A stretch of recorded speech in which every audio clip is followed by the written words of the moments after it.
All right. So listen, if you're trying to grow your business to 7 or 8 figures, obviously one of the most important things is team. So I've built two multi-7-figure businesses, and now we're working on a third, and it has the potential to be an 8-figure business if I find the right people to be involved.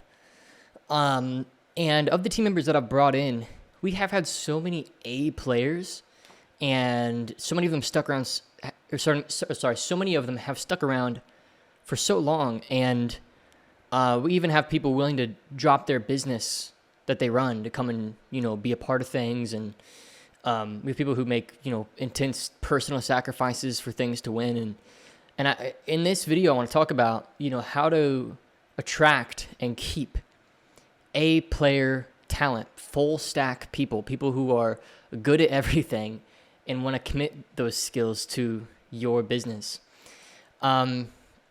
Because, and this is top of mind for me because just today I got a message from an individual who, and I won't name my name. I try not to name names on my channel because it just puts people in this spotlight.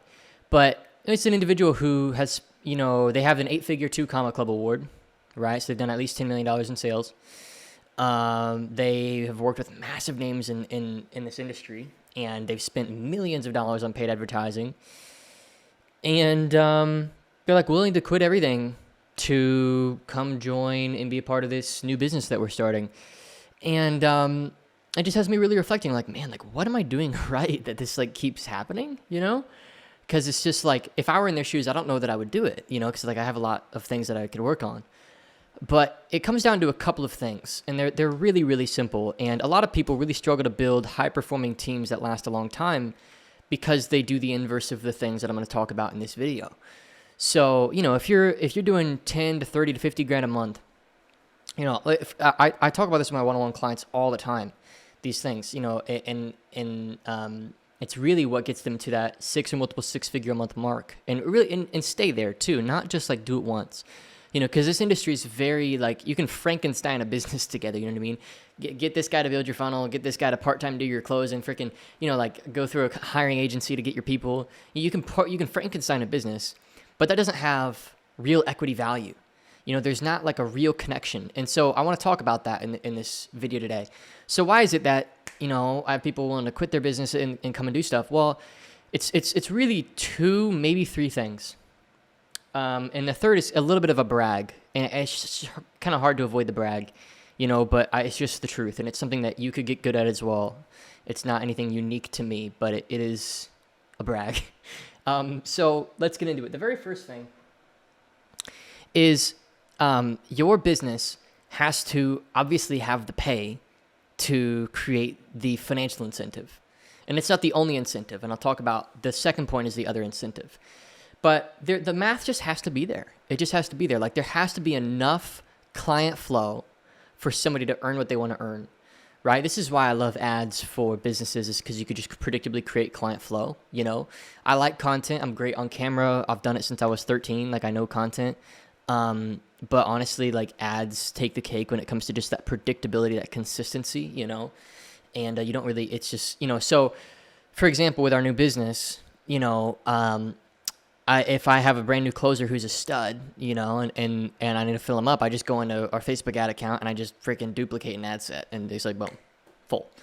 So there has to be enough client flow, and that's why I like ads, is because in order to build client flow with organic, it can take longer, and it's really hard to create give people an income goal that is motivating to them, professionally and personally, if you don't have enough client flow.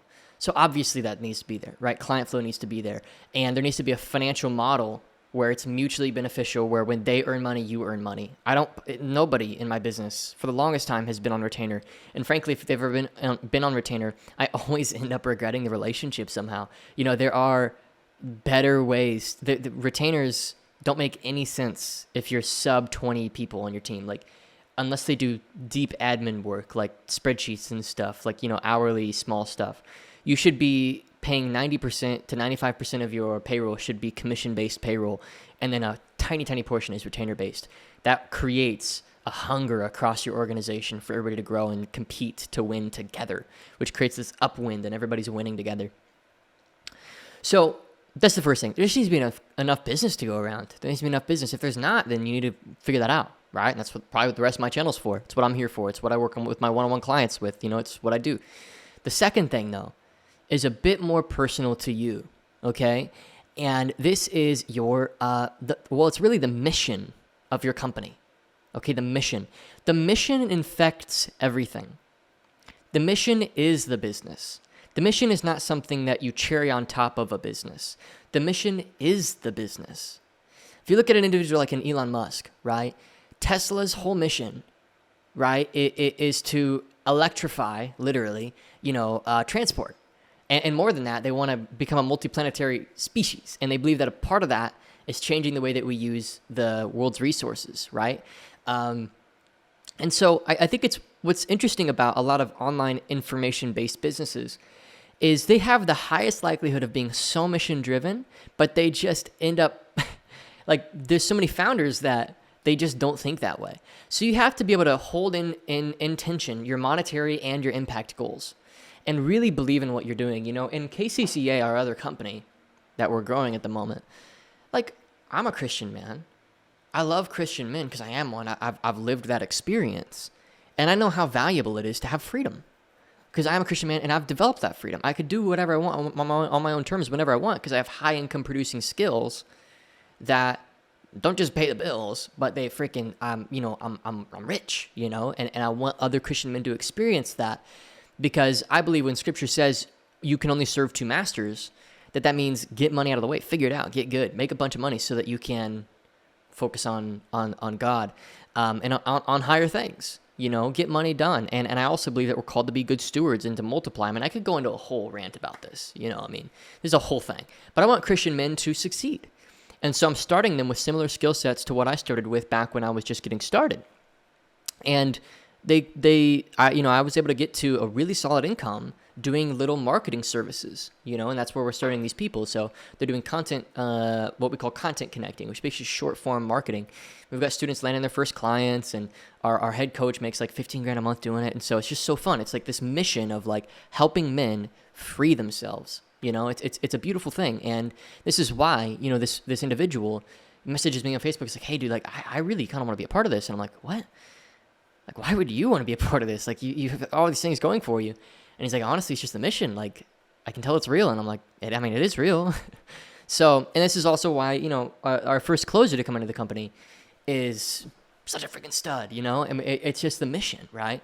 And like, I'll for example, I mean, literally, like, I'll read to you our company values and our company mission. So company mission is empower Christian men with timeless skills inside of a growing industry to create escape velocity, which we define as enough income and earning potential to look beyond their current circumstance and build for a better future of themselves and their families and unlock the margin to give and other further opportunities for them in the future beyond this vehicle, right? That's what we want.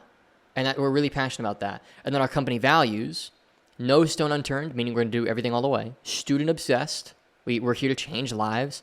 We're here more than anything else to help Christian men free themselves. Standards over goals. We don't believe in goals. We believe in standards.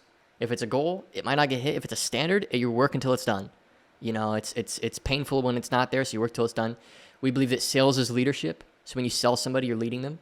We believe that success loves speed, so we work quick, no matter what it is, and then we give glory to God. So if this succeeds, I'll just read the description. We fully and wholly believe that and abide by the principle that our organization will succeed to the degree that it is allowed to by our Heavenly Father. In this way, we give all the glory to God in every success and trust His plan when we are behind. And, even in its small origination, we're seeing, and I'm seeing, people resonate with that and want to be a part of it. And so this is also, by the way, if you're interested, you can check out the description if you wanted to be a part of it. We're mostly looking for sales representatives at this point, people who believe in the mission, like it, and want to be a part of it. So that form is in the description. But look, that's the two things, right? So if you want to attract and keep talent, there needs to be enough financial. Really, as a business, you kind of have two pitches, don't you? You have the pitch of your service to your customers or clients, but then you have the pitch of what it looks like to work at the company. And a lot of entrepreneurs I've found, they focus so much on the pitch of the service, but they don't think about the pitch of the company, right? Why would somebody want to work at your company instead of doing their own thing, or instead of working at another company? Just like an offer. Why would somebody want to buy your thing instead of doing it themselves or going with another offer? It's the same question you have to answer, just in a different direction, right? And so there has to be enough money to be made and a mission to be had. And then the third thing that I want to talk about, and this is where I'm kind of getting into a bit of a brag, and it's just, there's just no way around it, is you just have to be a smooth, clean leader. Like, you just have to be, like, good at people. And, like, I've made massive mistakes with people, and that's why I'm a good leader, is because I've made, like, every mistake in the book. So you have to be able to, like, set strong precedents and have good boundaries with the team and, be able to, like, lead things properly. And when you are the most vision-driven and you uphold that vision at all costs, then the team will end up abiding by it and you'll all succeed together. And that makes you a very quick, executor. You execute quick. You don't wait to execute things. You don't sit around, oh, I'll do that tomorrow, I'll do it next. It's like, if it needs done, it gets done. You know what I mean? And the leader has to embody that above anybody and everybody else. And this is why, like, an Elon Musk is so freaking, that's why he has, like, 4 companies. It's because the dude's literally autistic. And he's an obsessive personality type. Those people on that end of the spectrum, the autism spectrum, they're just obsessive. And you kind of have to have that mentality of just, like, genuinely loving it for the sake of it, and almost like you wrap yourself totally up into it. And it's a bit risky, because if you wrap yourself totally up into something, it can hurt you, right? But what's your other option? You know what I mean? You have to wrap yourself totally up into it, because if you don't, then it won't go anywhere. If you do, you risk failure, but if you don't, then it won't go anywhere. You have to be completely obsessed with the mission and love what you do, right? And then the last thing that I would say, probably as a fourth point, kind of as like a bonus point, is you just have to have a clean internal operation. People have to know where to go to access certain things. Like, for example, when we were scaling, so I was trying to scale my how to grow your coaching business with ads, and it went great. I mean, we passed $250,000 a month in sales at one point, or actually almost $300,000 a month in sales at one point. It was good. It just could have been way better. There was all kinds of broken things. It's such a competitive market to advertise to. Our offer didn't necessarily far stand out against other offers, and a couple of other things kept the ads themselves from being profitable. But anyway, we had an amazing team. We had an amazing internal organization. I wasn't making any money. We had like 2 full-time coaches. We had like 4 full-time, or at one point we had 4. I think it was 3 at 1.4, but really 3 sales reps. We had a head of sales, 2 or 3 phone setters. Look, I had a whole thing built. But it's just such a competitive marketplace. Like, I built a team around the wrong vehicle, really, and I own that, and it's a huge frustrating lesson that I learned there, but I learned. And so you just have to clean up the internal of your organization. So you have to, like, have great daily team meetings, great weekly huddles, great team retreats, really care about the people you work with, and speak vision over them and help understand that at the end of the day, you are a stepping stone for them, and you likely are you're a check for them. That's okay. You have to humbly accept that and play that role very, very well. And also, make sure that people are getting the feedback that they need. A lot of people, they have closers or setters or team or coaches, and they're not involved. They don't care. They're just like putting them in place and then checking out. Like, as the leader, it's your job to be very engaged, and like really care about what you're building. And I just think that comes very naturally to me, because I've reaped so many benefits from doing that, and I just genuinely like what I do. And then that creates this amazing inner culture. And one other thing we had like an internal course, and we're going to build the same thing for KCCA. This is internal course of like, hey, here's like 20 recordings of closes. Here's how to access our CRM and how to navigate our CRM. Here's, a walkthrough of our online course group. Here, everything you need in internal trainings within our company, where to access them, how to process a deal, everything. So we could ramp somebody up into performance quite quickly. And so you just have to see your business as serving 2 groups of people, right? Now, when I say serving, I don't mean lowly letting people do what they want. That's not serving. Serving is getting people to where they want to get, right? And so my team wanted to earn a certain amount, and so I fought like hell to make that happen, right? Even though it didn't end up being the best business to build around ads, right? Or at least a VSL funnel in particular. I think with a low ticket funnel or some sort of other funnel, we could have figured it out, but it just became too much stress, and I just didn't want to do it. And so I'm building in a different vertical that's way more profitable. But anyway, what was I saying? Yeah, you're serving two groups of people. Now, I'll tell you a story. This is one of my first clients that I ever signed for over $3,000 a month back when I had a marketing agency. That was my first business that I got to 60 or 70 grand a month. And it was a marketing agency back in maybe, late 2019, sometime in around 2019, 2020. I had a client. His name was Blake, and I won't give too much information. Not their last name, not the business they ran or anything. But they said something really, really cool. They ran a multi-million-dollar, almost an 8-figure business. And I was just consulting them on some like basic internet marketing stuff, doing basic services. It was pretty awesome. They're very word of mouth. They did some government contracts, and they were a big business here locally. And the owner of the business, I worked directly with them. It was really fun. It was a great learning experience for me at the time. And I'd met them through a little Bible study group that I went to back when I had just broken up with a girlfriend that I really shouldn't have been with. And it just kind of got me on this soul-searching journey, And not long after, I met my now wife, which is beautiful, and in large in part because of the mentorship of that Bible group. I was the youngest guy by like 8 years. Great group. So lucky I found it.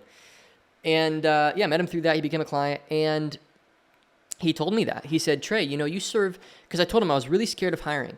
Like I had a lot of business, I had a lot of clients. I was just a freaking hustler working 10-hour days, right? And he kind of introduced that idea to me. He said, Trey, you serve two groups of people. You're really good at serving your clients. Why don't you just apply that same thought process of how do I make my team's life easier to them too? And he literally said, like, just like you've learned from other people how to serve your clients, you can learn from other people how to serve your team. And that's when I realized I really needed to find mentorship of people who have built teams to the degree that I want to, because that's what I needed, and that's what I decided to do. And that's when my business skyrocketed to 60 or 70 grand a month, was once I figured out how to do team stuff.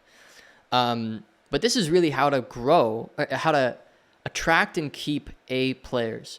Just super, basic principles that a lot of people tend to ignore. And I've also found that people kind of have this posture of like, you work for me. You know what I mean? And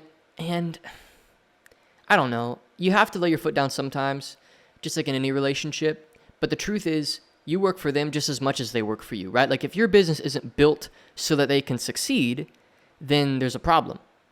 And built so that they can succeed means there's clear things that they have to do to reach clear income goals, right? Like they know exactly what they got to do to reach an income goal. And there's a mission that they can get behind, because people aren't just money driven. There's plenty of ways to make money. It's the money and the mission, and it's the culture of the business. Are the people on this team people that we all have this common bond of this mission that we care about. If that's all there, then you can build something really, really meaningful and something that really lasts and stands the test of time, because the people involved are just so excited about the mission and the vision and the values of the company, the product that you sell and the outcome that product drives for people, and not just the immediate benefit of selling the product, but the ripple benefits as well. Like, for example, like again, Elon Musk with Tesla, like sure, they'll sell cars, people like the car, but it's the deeper benefit of, it opens up so many different infrastructural pathways for the United States and really the world to thrive. So it's like a bigger mission than the whole team combined times 100. You know what I mean?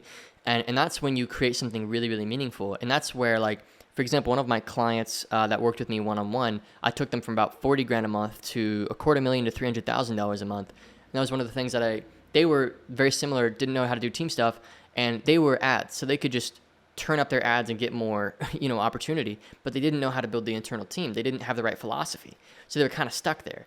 They had hired closers and they left. Nothing stuck. And I started to work on their mindset here. And that's when they went ahead and did $250,000 to $300,000 a month. They killed it, right? So look, guys, that's how to hire and retain a talent, right?